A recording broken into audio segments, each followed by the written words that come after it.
Woohoo, we are live. This is Math 60, Intermediate Algebra, and this is the beginning of Chapter 3. Woohoo! In Chapter 3, we're going to be graphing again, but this time we're going to be graphing more than one equation at a time. And so this is going to be systems of equations, and you will definitely need, let me get this straightened out, there we go. You definitely need a ruler for this, and you'll need to get yourself some grid paper of some sort. Either you can print out the notes for this, or you could just use regular old grid paper. But in order to be able to do this first section, you're going to be able to have to graph very precisely. So let's get started. A system of simultaneous means at the same time, equations, or simply system of equations, is a set of two or more equations that are solved at the same time. When you solve the system, you get one answer that works for all the equations. So that's what makes it special. We're going to have a couple of different equations, and they need to be true at the same time. In this class, we will be looking at systems with two equations. As you move on in math, you will use 3 equations, 4 equations. If you go into engineering, 100 equations.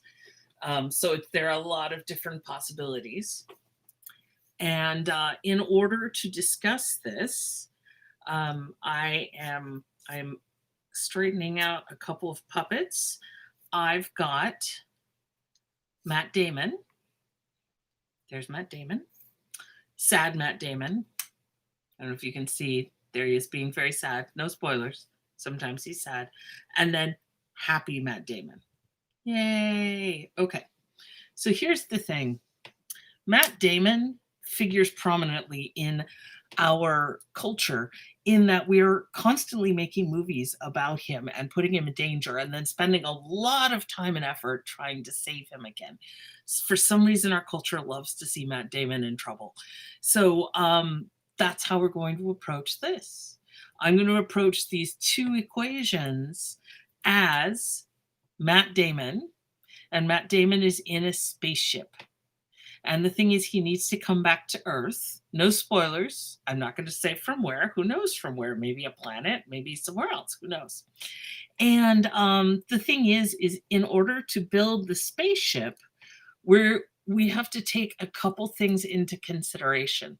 The first thing is that the spaceship needs to be able to provide him enough oxygen. This makes Matt Damon happy. Yay, yay, oxygen. And then also, Matt Damon needs, and this is something that not a lot of people realize, and that is when you bring a spaceship back to Earth, it has to travel through the atmosphere. And when it hits the atmosphere, there's a lot of friction. Things heat up. And so we need a spaceship that is strong enough so that Matt Damon does not get too hot. That makes him happy. Getting too hot or running out of oxygen, sad Matt Damon. So we've got plain Matt Damon, happy Matt Damon, sad Matt Damon. So we're going to need these. Okay, they're going to go off to the side till we need them now. Okay, so I'm going to look at systems of equations with two equations. So I claim there are 3 possibilities. And right off the bat, I bet you're going to look at this one and go, wait a minute, where's the other line? So we'll get there. So let's start here. A lot of times when you just pick 2 random lines in the plane, so that means not lines that are sticking up like this, but lines that are actually drawn on the paper. If we just pick 2 lines, they will bonk into each other, right? Most of the time they will bonk. And when they bonk, this point right here, this point is the solution.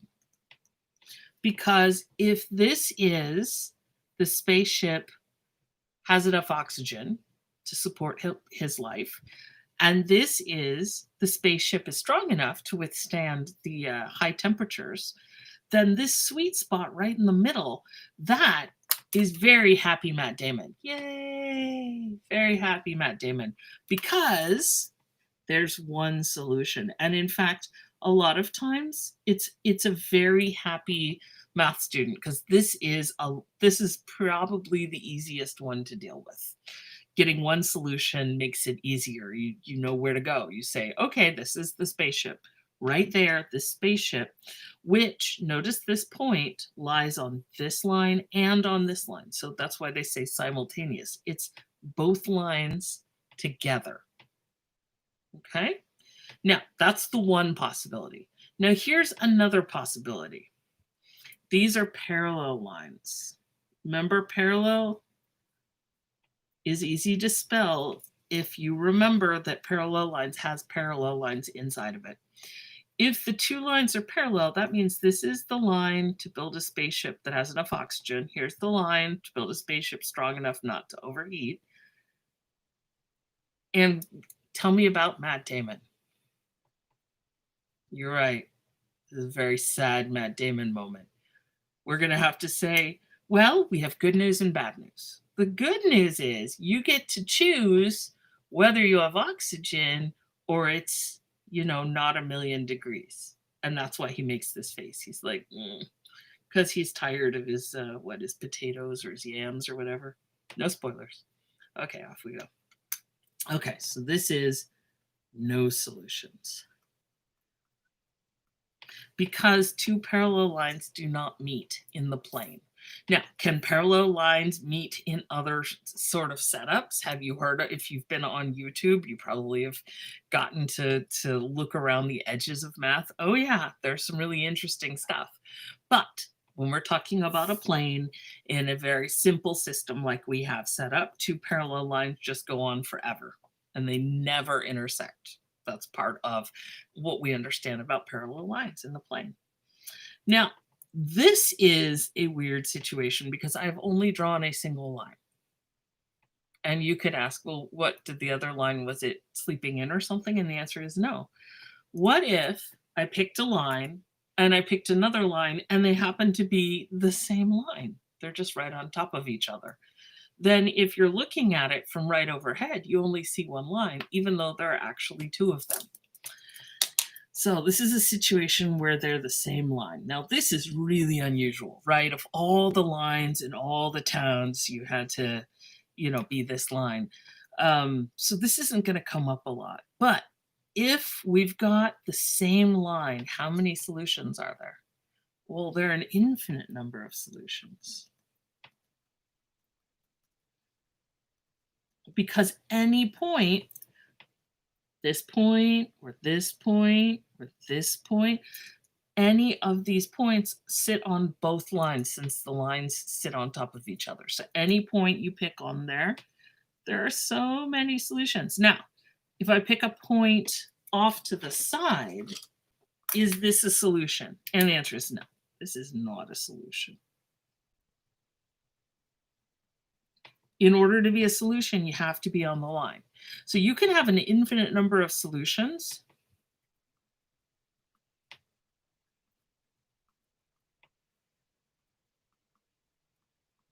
You can have an infinite number of solutions. It doesn't mean that every point in the universe is a solution, only the points on the line.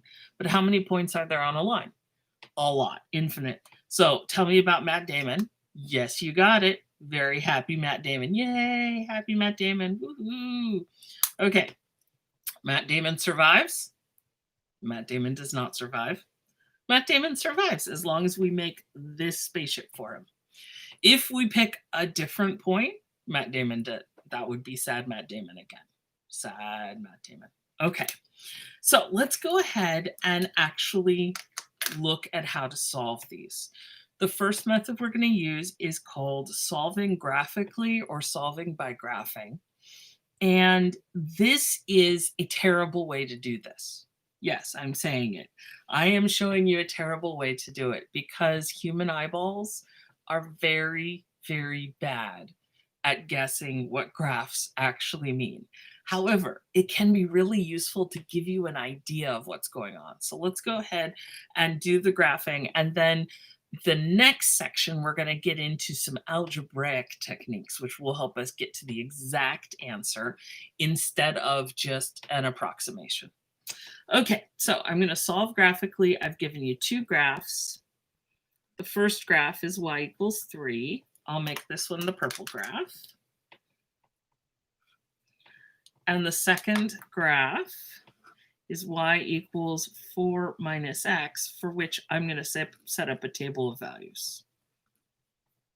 Now, I'm not going to set up a table of values for the purple one. Let's see, I need another color. Let's make this the pink one. You guys can see that, yep. Because I know what y equals 3 looks like. Now, if you'd like to set up a table of values, go for it, right? You can go ahead and say, okay, well, if y is always 3, then what happens when x is 0?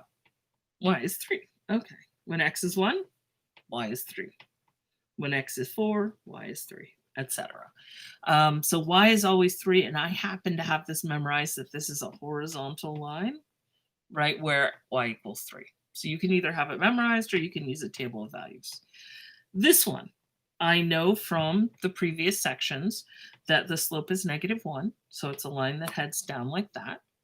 And I know it has an intercept at 4. So that's what I want to do. I want to try some different values and just plot some points. So when x equals 0, y equals 4 minus 0, which is 4. There's our intercept. When x is 1, 4 minus 1 is 3. When x is 2, 4 minus 2 is 2. Okay, so I've got some ordered pairs here, and I've got some ordered pairs here. So now I can graph.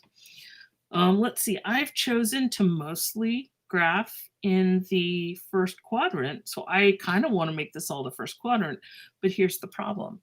I don't know where they might intersect. I mean, you might see the point just winking at you right now, but if I'm not paying much attention, I'd say, okay.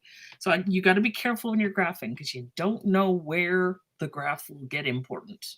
So try to be kind of even with your work. I'm going to, right off the bat, I'm not using my ruler because I ate my ruler. I swear I had a ruler right there. Oh, there it is.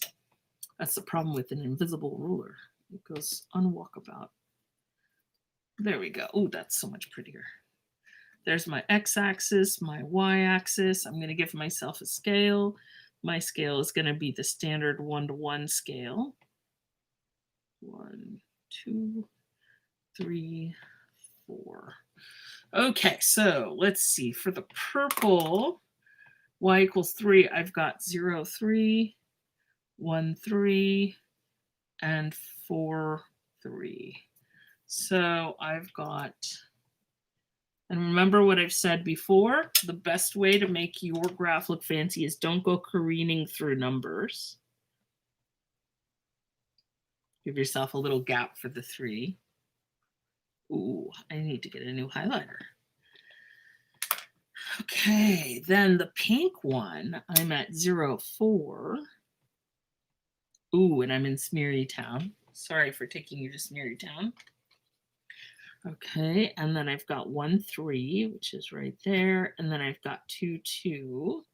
So this graph goes right like this.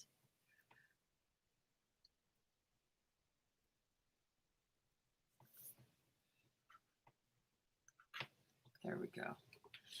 Now, a couple of things. You know a lot of ways to graph now. Hopefully you feel very confident with your graphing skills. Got some practice. And so you could go ahead and use that method we talked about where you start at 0, 4, and then you just use the slope to go over 1, down 1, over 1, down 1, over 1, down 1. You could just draw a bunch of points. You don't have to use a table of values. Okay, do we see where the two lines intersect? Yes, we see it right here. Woohoo, look at that intersection. Here's the solution. And it's at, what is that, 1, 3. And in fact, right there, we could have seen this graph goes through the point 1, 3. This graph goes through the point 1, 3. It's a shared point. That's our solution. Okay, Matt Damon is happy. Yay, happy Matt Damon. Okay, now, why did I say graphing was terrible? This seemed great. Well, graphing is simple. You just graph, you see what's going on. Now, this point, which I know from here is the point x equals 1, y equals 3, because I worked it out arithmetically, right? I worked it actually out. But if I didn't know this, and now we're looking at this, it looks like the 0.13.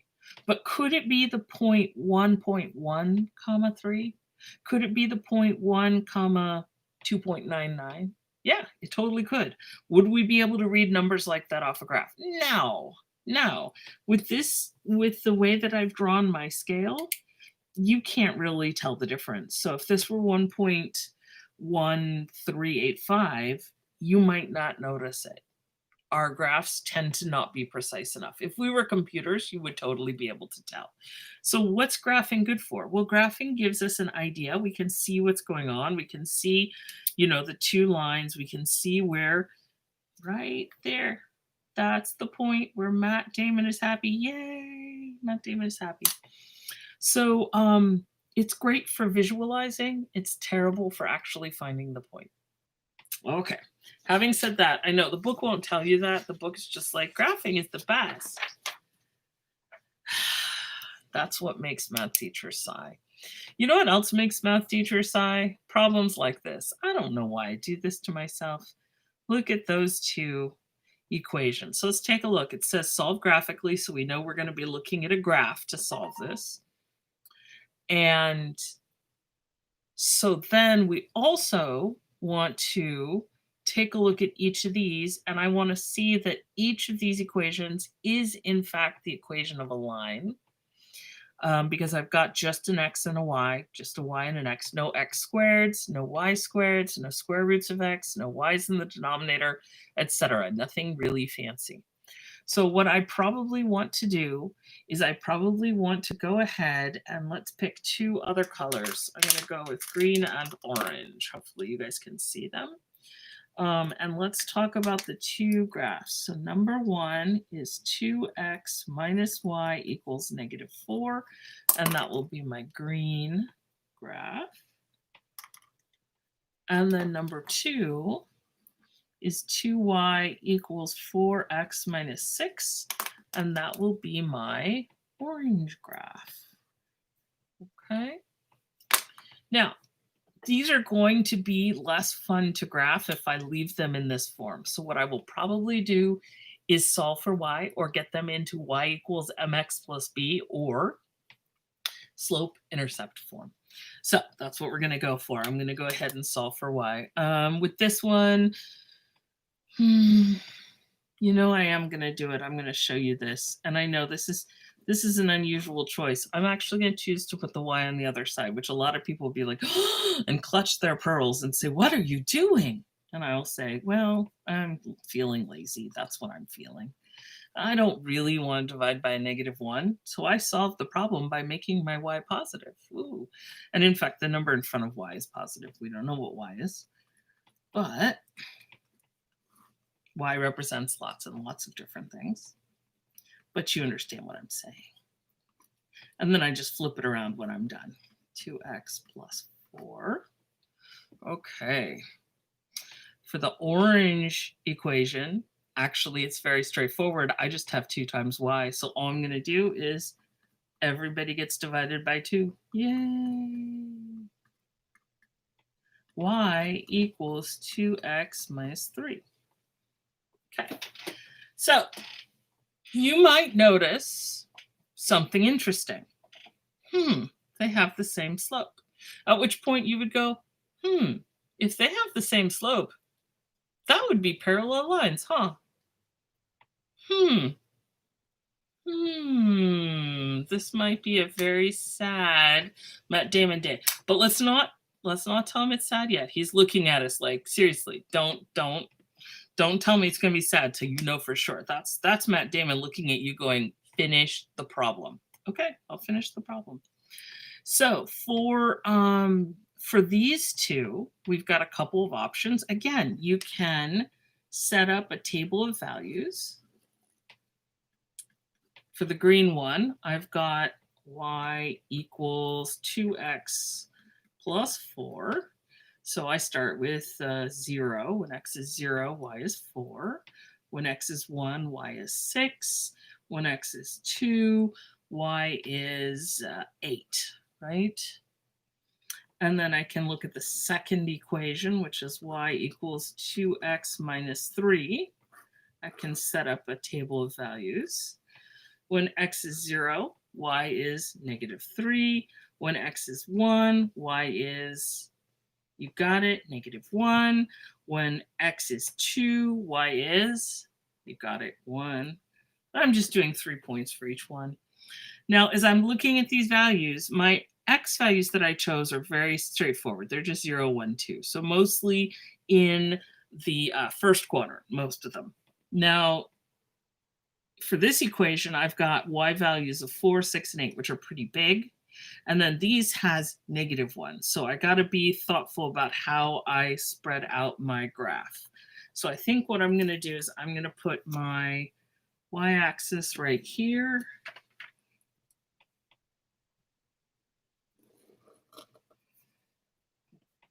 That's pretty. And then let's see, I'm going to count 1, 2, 3, 7, 6, 5, 4, 3, 2, 1. I'm counting backwards. So I'm going to give myself some room, and I'm going to put the x-axis right here.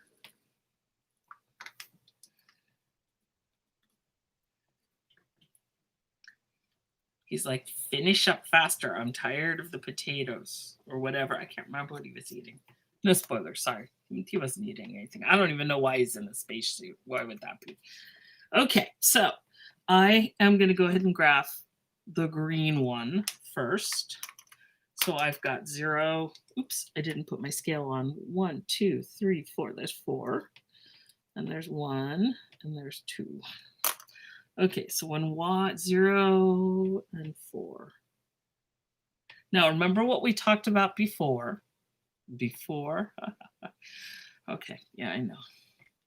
I'm a little tired. You're right. So remember that the slope is 2.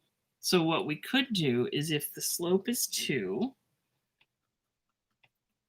that's 2 over 1. That could be the rise over the run. So what you could do is you could walk over 1 and then go up 2 and have another point. Over 1, up 2. That's what it means. Go over 1, up 2. That's what that slope means. Or we could just go ahead and we could use these points. 1, if that's 4, here's 6. 2 corresponds to 8. So we could just use our table of values too. You get to choose. This is a choose your own adventure. Generally speaking, math is a choose your own adventure. It's one of the things students don't really understand is it appeals to the anarchists among us because you have so much freedom. So there's the green guy. Okay, now let's go in with our orange.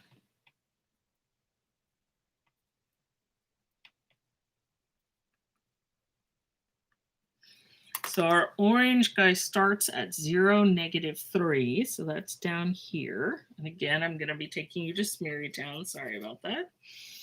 And it goes up to 1, negative 1. So it's right there. And then at 2, 1. So it's right there. Okay, so let's draw our graph here.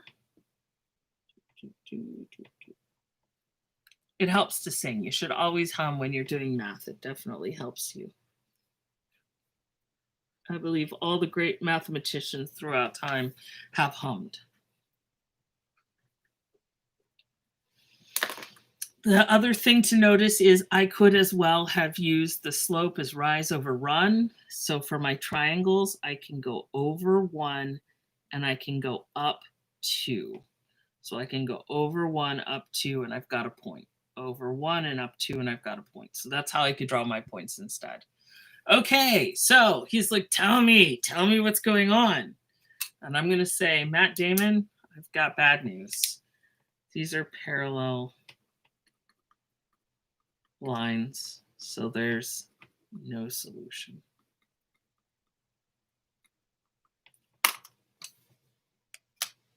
Sad Matt Damon. There he is crying in his spacesuit. I'm sorry, Matt Damon, but make some more potatoes. You'd probably be happy doing that. Okay. So again, I'm going to rant a little bit. I really like this graph. I think it's really pretty to look at. But if I had not seen that these both have the same slope, right? The slope is 2 there, and the slope is 2 there. If I had not seen that, if this had been hidden from me and I just had the graph, would I be confident that these two lines were parallel? No.